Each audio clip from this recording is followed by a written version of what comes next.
To date, I've had ALS 2.5 years.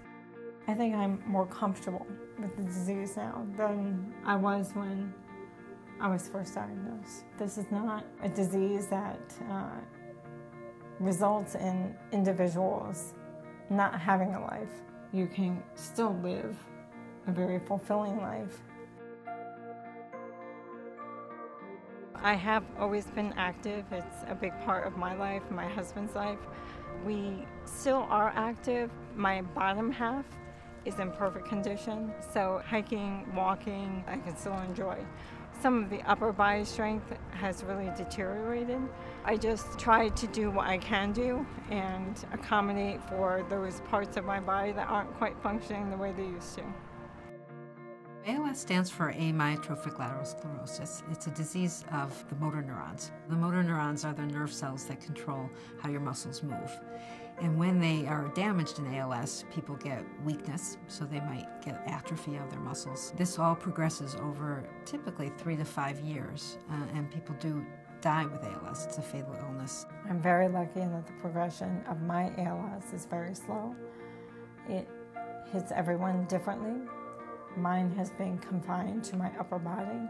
Anything that is above this area, my arms don't go. My children have been incredibly helpful in the morning with buttons and zippers. Mike helps me with my hair, does the flat iron on the back. Just under 3 years ago, I was starting to notice some differences in my body.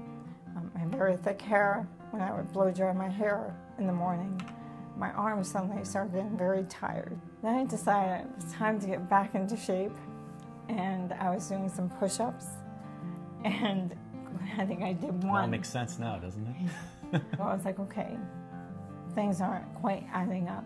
So I went to my primary care, who then referred me to a neurologist. We went through the gamut of tests to rule out everything, which eventually leads you to ALS. I said, okay, so based on my research, you're telling me I have 3 to 5 years to live. And he said 5 years would be the upper limit. He didn't give any kind of resources, any kind of networking that we can get involved in or find someone out there who could help us. I turned to Mike, I said, we are not stepping foot in this office again with Dr. Sokovich. It was an incredible experience, right from day one.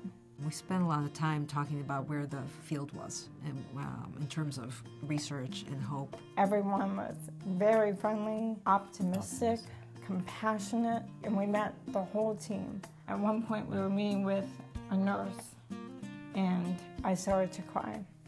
And she said, oh, she got me tissues. Take your time, whatever you want to say. I said, no. Tears of joy. Yeah, because we were just so relieved to be in a place that you felt that there was help available. I feel strongly that with an illness like ALS, where we're on the cusp of developing cures, that we need to really be partners with our patients in the research. There are probably at least 15 drugs right now that people have done a lot of science on and that are ready to go into patients, but there's no source of funding. Industry has gotten a little shy about neurology, so they're looking for academics to do more of the work.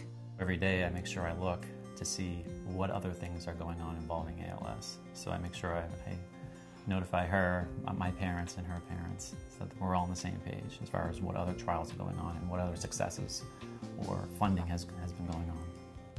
One of the things that is very exciting about ALS is that many of the pieces of the underlying disease of ALS may overlap with Alzheimer's disease, Parkinson's disease, Huntington's disease.